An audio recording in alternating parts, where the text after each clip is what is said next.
good? Yep, good. Good, everybody good? Good. Okay. We're in the Northeast Area Command, about 12:51 this afternoon. Received a call of a robbery in progress on a business near to us on San Mateo. Officers started to respond to the area. During that robbery in progress, it was advised that an individual had a handgun on him and he had fled the store at some point before officers' arrival. When officers arrived on scene, they got information that this individual was running eastbound in an eastbound direction towards the area of Monroe.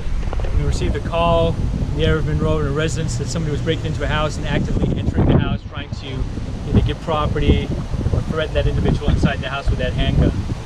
Officers saturated that area, and that individual at some point was able to break the perimeter and fled eastbound again. And from what we're understanding, this is all very preliminary information. Either shot at a car, hitting that car, or tried to carjack that car. We're still trying to talk to the witnesses. We have numerous witnesses to talk to. At some point, the same individual kept heading eastbound, made it inside the Lynn's restaurant behind here, where about 80 people were having lunch or dinner along with the staff. He was inside that area. Some people were able to manage to flee out the back door. Others were actually trapped inside with this individual. We're interviewing many people, up to 80 people who are inside that restaurant, and we're moving them offsite to interview them.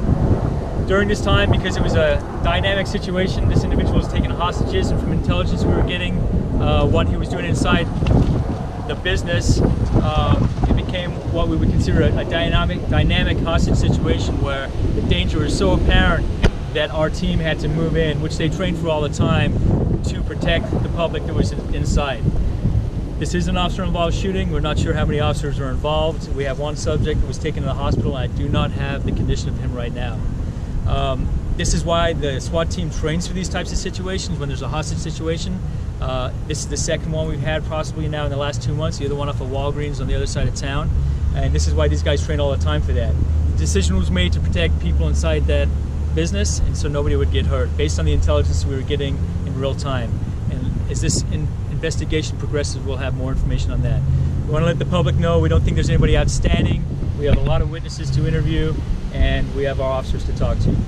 Any questions? So was the subject taken to the hospital, the man who was? Yes, it's the same individual that was responsible for the string of felonies that was committing from the hours of 12:51. Was there anyone else hurt? Nobody was hurt in this situation, and that's what the imperative thing was, to get inside the restaurant to stop him from either hurting somebody or taking more hostages, and there was nobody hurt at that time. Probably due to the dynamics of the SWAT team moving in and stopping him from hurting people. Like I said, there'll be more intelligence coming out about what happened inside that restaurant and why they made that dynamic entry. How long was that original robbery? What business? I don't know the exact business on San Mateo, because we have 4 major scenes. So we have the business on San Mateo, the residence that he broke into, the car that he shot at in between, and the Lynn's restaurant. So we have multiple detectives working this. Pretty much every detective on call is probably out here right now, because we have 80 different people to interview, 80 different statements. You said 80 people, but some of them were able to get out. Yes. Do you know how many were able to? Not at this time, and that's part of this investigation. We have them in a different location, and we'll be interviewing them. How long was this hostage situation going on before the SWAT team moved in?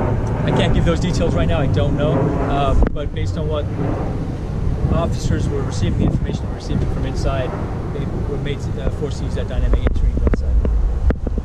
The second place that he was at, that house, do you know if that was intentional or random? Does he have any connection to that? So preliminary, it sounds like this guy was fleeing one felony crime to the next, committing a third felony crime, and eventually coming over here and taking hostages. That will all has to be investigated. So we have the major scene here. We also have those 3 other scenes that we're going to be investigating. So where was that initial house where it started? It was in a business on San Mateo. It was the first initial contact where he tried to rob a business. Then he fled that and went into a house, tried to enter the house, and maybe possibly armed and carjacked the individual inside the house. He fled from that perimeter.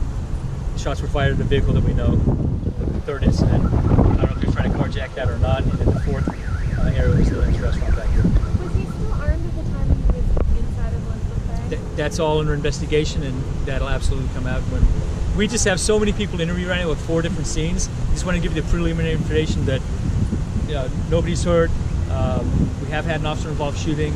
and that we don't believe there's anybody outstanding. So throughout the night, I mean, we're going to be out here for some time. You guys are going to be out here for some time.